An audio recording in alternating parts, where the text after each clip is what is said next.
6 presents Co-Dependency by Anita Hunter, Hunter Rose, B. Kipfer, Caitlin Amos, and Arushi Sharma.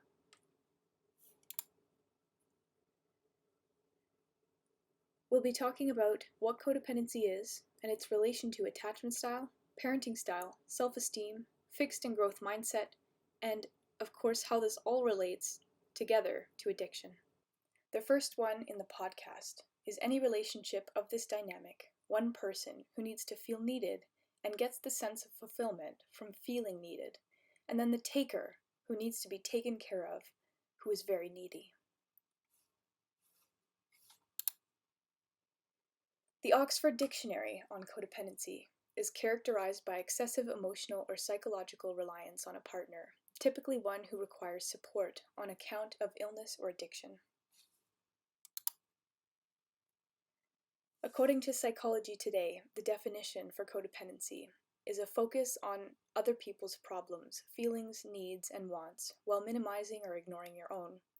Codependents see other people as more important than themselves and prioritize taking care of them in order to feel needed, loved, or worthwhile.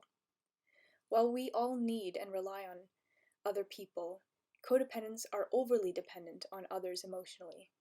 They need others to tell them that their feelings and needs are valid, that their opinions are acceptable, and that they are good enough. They rely on others for their identity and self-worth.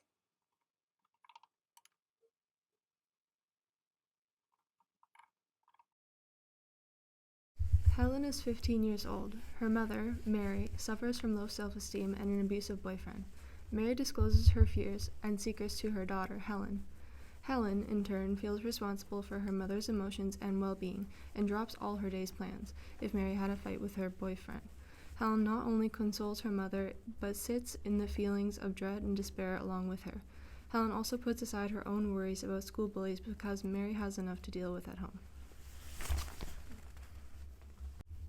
Megan's brother Jared is recently diagnosed with a mental disorder, and even though Jared has a capable adult to watch over him, Megan doesn't think it's enough and feels the need and responsibility to drive 4 hours to Jared every weekend to clean the bathroom, fix leaky faucets, and sweep trash from the floor.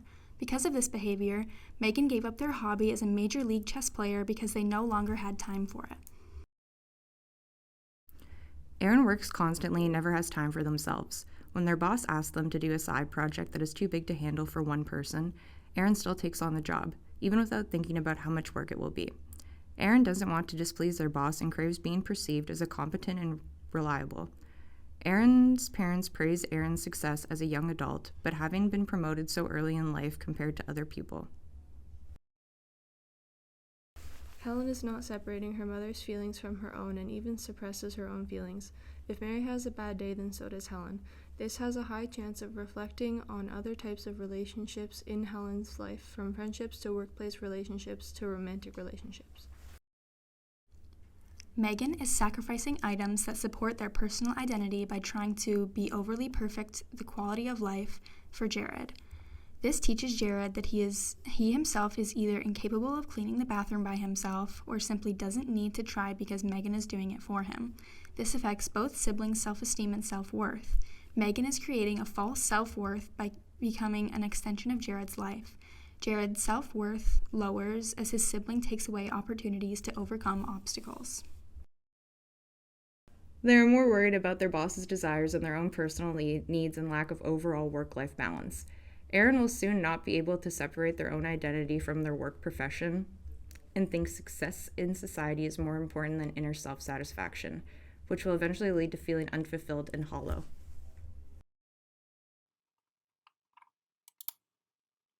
What causes codependency? According to Psychology Today, codependent traits usually develop as a result of childhood trauma, often in families in which a parent is addicted, mentally ill, abusive, or neglectful. Codependent traits serve as a purpose in childhood. They help us cope with scary, confusing, and unpredictable family lives, but they cause us problems in adulthood. According to Medical News Today, codependency is a learned behavior that is passed through generations. In other words, codependency is the outcome of one or several coping mechanisms. We can see this in attachment style and how it relates to codependency. If caregivers were absent, dismissed your emotions, or taught you that you needed to act a specific way in order to earn love and approval, there's a good chance you may be codependent in your relationships, according to healthline.com. Attachment styles reflecting codependent relationships are inconsistent in availability and responsiveness. Children who live in an unstable environment that lacks safety and routine would demonstrate avoidant insecure, anxious insecure, and disorganized attachment styles. But this looks like a parent looking to the child to fulfill their needs. This is the child caring for the parent physically or emotionally or spiritually.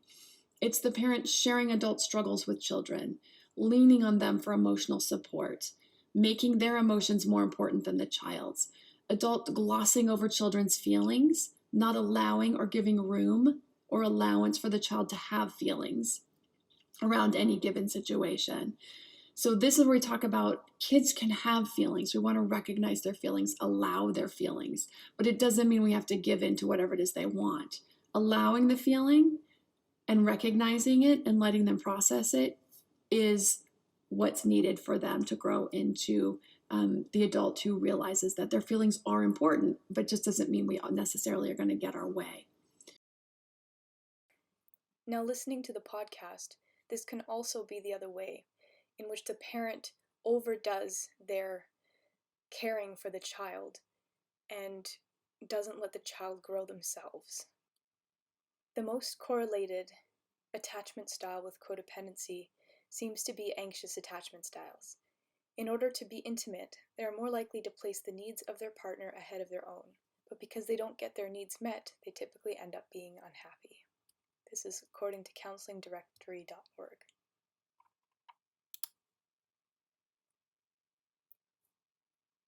In Codependency Anonymous Canada, they talk about recovery from codependency, and these are some of the main points that I pulled up about the issue.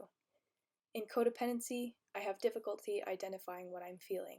In recovery, I'm aware of my feelings and identify them, often in the moment. In codependency, I value others' approval of my thinking, feelings, and behaviors over my own. In recovery, I have confidence in myself. I no longer seek others' approval of my thoughts, feelings, and behavior. In codependency, I compromise my own values and integrity to avoid rejection or others' anger. In recovery, I'm rooted in my own values, even if others don't agree or become angry. Here are some of the other codependency recovery patterns.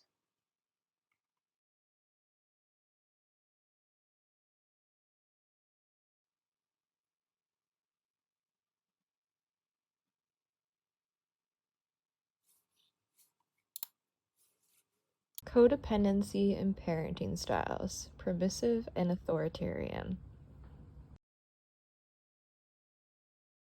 How codependency relates to parenting. As the meaning behind the word codependency has changed over the years, it has moved beyond just relating to addiction and can now also refer to a relationship between two people. In this relationship, there is often a giver and a taker. The taker can be someone who needs or wants to be taken care of. A giver is a person who desires the taker's dependency on them. In other words, they are a person who needs to feel needed. The giver depends on the taker needing them, and the taker depends on the giver to fulfill their needs. Both authoritarian and permissive parenting can lead to codependency, but in different ways. One study that examined parenting styles of fathers found if you are an authoritarian parent, you are more likely to produce both codependent sons and daughters. A permissive parent, on the other hand, is more concerned with their child liking them, so they struggle to set boundaries. Permissive parenting. But if you find you're backing down from boundaries, whether it's asking your child to do something and they don't, and you just let it go, or go to pleading and bribing, or they push for something and you say no, but then you back down and give in because you want your child to be happy, or you have fears that they won't love you if you set solid boundaries and stick with them, then this is a codependent pattern. It's people pleasing. And this is a tough one to break. This was a perfect example of the permissive parenting style discussed in Chapter 7 of our textbook. Royer stated not wanting to be the bad guy. This is another way of saying the parent is more concerned with friendship and warmth than structure and discipline. Royer also mentioned codependent parents struggling to set boundaries. This is also something permissive parents have had a hard time with, and when they do, oftentimes rules are not enforced. Authoritarian parent. So first, people pleasing. And this comes in many forms. One form is avoiding conflict, meaning we avoid voicing our own needs to keep the peace. I'm okay, I'm not gonna talk about it because I just don't wanna upset this person. I'm gonna keep the peace, so my needs really aren't important. We sacrifice our own needs, our own happiness for someone else. Doing something for someone else that makes us feel uncomfortable, something we really don't wanna be doing, but we do it anyway because it makes them happy. This could relate to being the child of an authoritarian parent. Authoritarian parents provide an emphasis on respect and obedience, which could lead to people-pleasing behaviors. According to Seltzer, children who are people-pleasers often have to appease their parents to receive a minimal amount of affection. Seltzer also stated that when these children were following their parents' wishes or rules, they were rewarded, but when they were not listening or doing what they were told, they received consequences. This then leads to children being dependent upon their parents' acceptance, and therefore fearful about it being withdrawn from them whenever their behavior didn't match parental expectations, or, in other words, developing codependent behaviors of people-pleasing. How can you avoid or improve codependency as a parent? Royer also believes as a parent you want to avoid not following through on setting boundaries and don't engage in people-pleasing behaviors. One improvement is setting healthy boundaries and sticking to them. This can help teach kids good habits, but it teaches them also to respect you as a parent. Teaching your children emotion regulation, but also respecting and understanding their emotions. Parents who teach their children to repress their emotions often have children who develop codependent and people-pleasing tendencies. Therapy is also a good option for a parent to learn to deal with the reactions of a codependent child, learn how to set and stick to healthy boundaries, and deal with the feelings of needing to be needed, or for the child to learn how to regulate emotions and become less dependent on their parent. Conclusion. In conclusion, Royer's podcast gave a very informative view on how children can develop codependent habits based on the style of parenting they are raised with. Permissive parents struggle to set boundaries, which can lead them to becoming people pleasers due to wanting to maintain a friendly relationship with their child. Royers also mentioned authoritarian parents forcing their children to have people-pleasing behaviors, and after researching, we found that according to Seltzer, the lack of warmth authoritarian parents give their children often results in them conforming to their parents' desires in order to receive affection.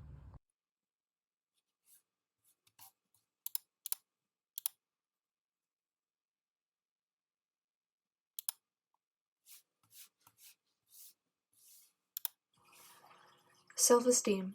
How it relates to codependency. Self-esteem has been found to be related to codependency in various ways. A study done by Wells and colleagues found, quote, "The results also support the hypothesis that codependent individuals are prone to feelings of low self-esteem and shame." End quote. Self-esteem is also related to codependency when examining parent-child relationships where the child is responsible for maintaining the parent's self-esteem.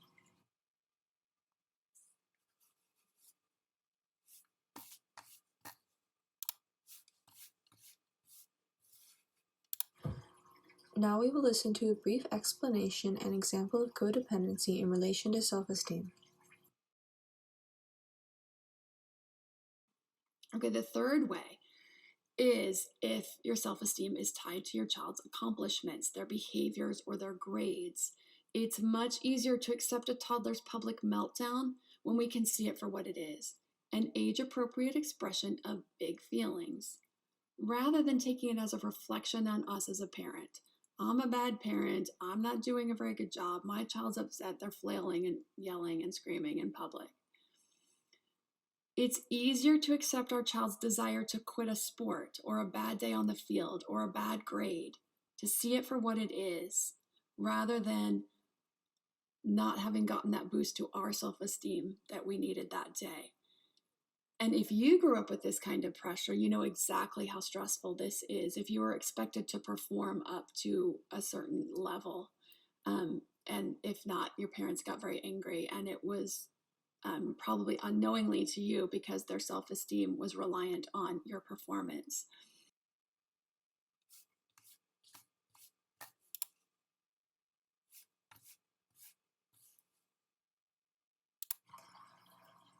Why it's bad. Having a codependent relationship with children could lead to low self-esteem and other negative feelings. In situations where the parent's self-esteem relies on the child's performance, this may contribute to the enormous pressure felt by a child constantly trying to be phenomenal. A study about codependence states, quote, "These individuals not only may feel unsuccessful or of low worth, but also typically experience themselves as inherently flawed or inadequate." Low self-esteem can have dangerous implications when looking at health of individuals. A study by McGee and Williams demonstrated, quote, "Levels of global self-esteem significantly predicted adolescent report of problem eating, suicidal intention, and multiple health compromising behaviors." End quote.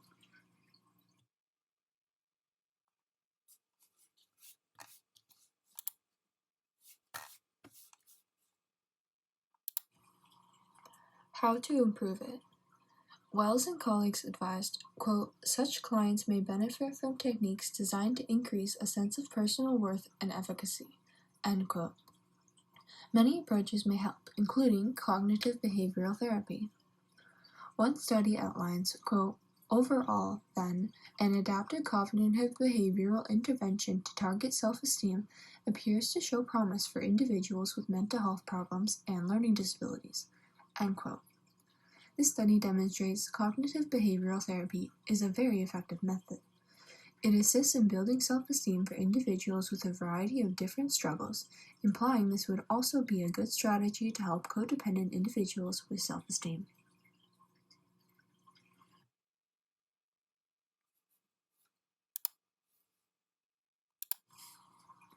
Conclusion. Codependent relationships can contribute to individuals with low self-esteem. This effect from codependent relationships can be extremely harmful to individuals. Thankfully, there are suggested treatments to aid in boosting self-esteem, including cognitive behavioral therapy.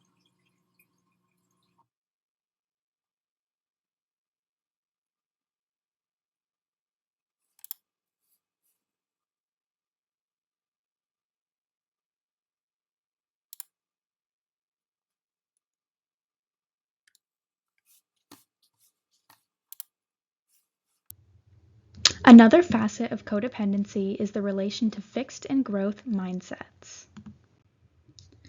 When an adolescent has a fixed mindset, it is typically created by parents who tend to rescue their children from all consequences they get themselves into, or parents that rely on them to do things for them. So the adolescent begins to feel responsible for the parents. Parenting Beyond Discipline gave the example of a teen repeatedly forgetting their lunch at home, and parents driving to the school to give it to them every time they do forget it. This doesn't allow adolescents to learn from their mistakes and teaches them that they will have someone fixing their mistake every time they have a self-induced problem. This makes it so that they don't have the ability to learn and grow as a person, since they're always relying on others to deal with their problems and consequences. The podcast discusses how codependency is made and why it is negative. A fixed mindset developed through codependence is a negative trait to gain, as those who do have them can't learn to live on their own and be independent people. They didn't gain the ability to grow on their own, and they can't rely on others to take care of them every step of the way for the rest of their lives. Having a fixed mindset caused by codependency can also affect your sense of self-worth.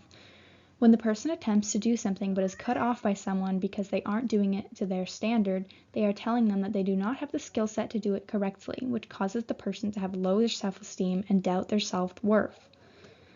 At the same time, this person taking over every task is overwhelming themselves and often taking on too much responsibility, causing them to feel just as stuck as the person who can't learn to do better.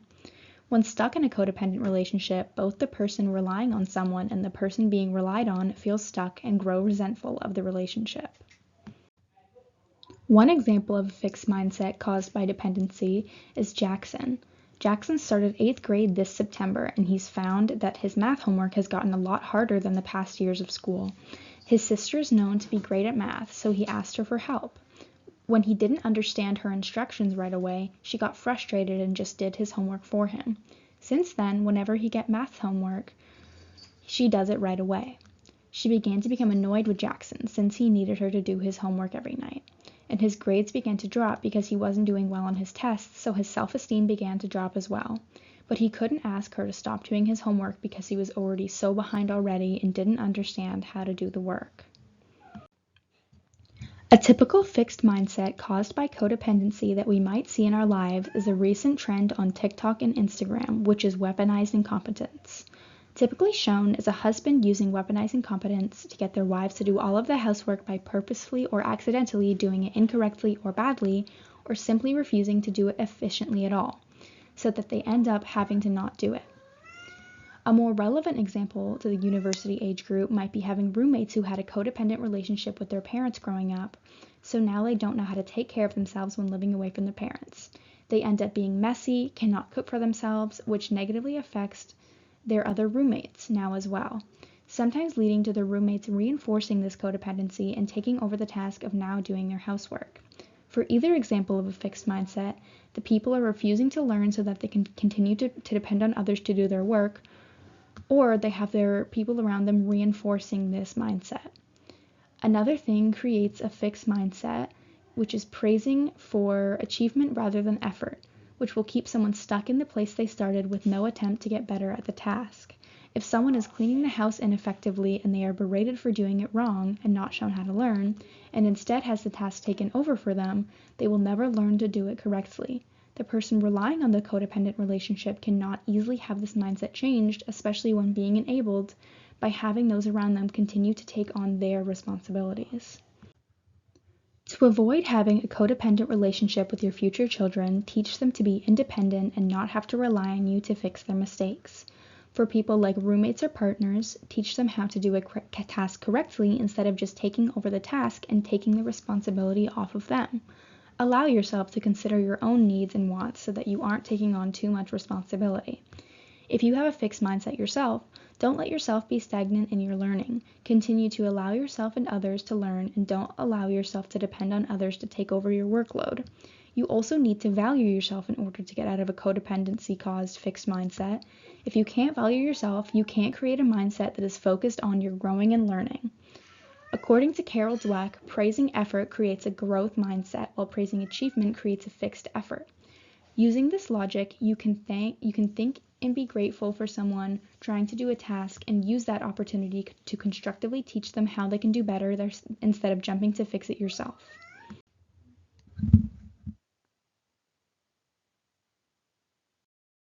In conclusion, we will talk about codependency and addiction in relation to all the subtopics we talked about from the podcast. But first, we'll talk about codependency and addiction. Codependency and addiction have a complex connection that affects social relationship and one's own well-being.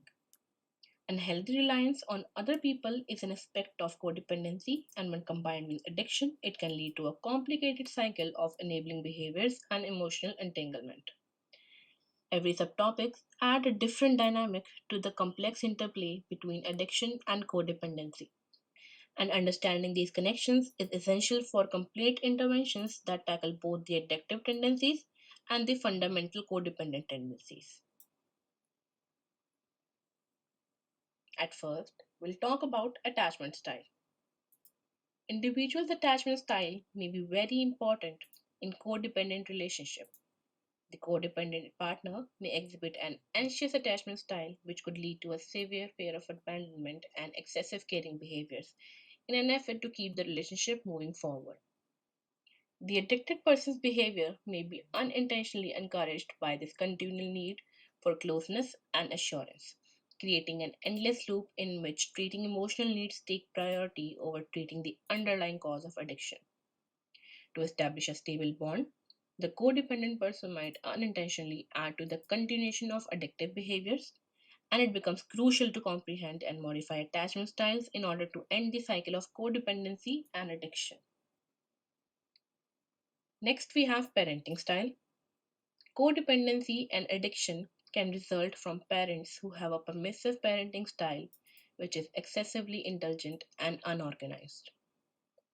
A healthy sense of boundaries and responsibility may not develop in children raised in such an environment. And as adults, they might look for partnership in which they provide care, which could encourage their partner to engage in addictive behaviors. As they struggle to navigate life on their own, the lack of structure in their upbringing may also make them more inclined towards substance abuse. Self esteem and self identity. The relationship that exists between codependency, self identity, and self esteem emphasizes how much one's perception of oneself affect the dynamics of a relationship. Codependent people are more likely to support addictive behaviors because they may experience issues with low self esteem and hazy sense of who they are. People who have low self esteem may use drugs as a coping mechanism for feelings of inferiority and such a short term fix for emotional distress. The ability to take care of and satisfy the addict is often correlated with codependent person's sense of self worth in codependent relationship. This dynamic can result in a destructive cycle where the codependent's need for external validation through caregiving is sustained by the addict's substance abuse, further undermining the codependent's self esteem. At last, we have fixed and growth mindset. Reluctance to ask for help and unwillingness to change are two signs of a fixed mindset in codependency. This kind of thinking can make it more difficult for the addict and codependent to get help. However, adopting to a growth mindset necessitates accepting the possibility of change. A growth mindset promotes going to support groups, getting therapy, and making an effort to end the cycle of codependency and addiction.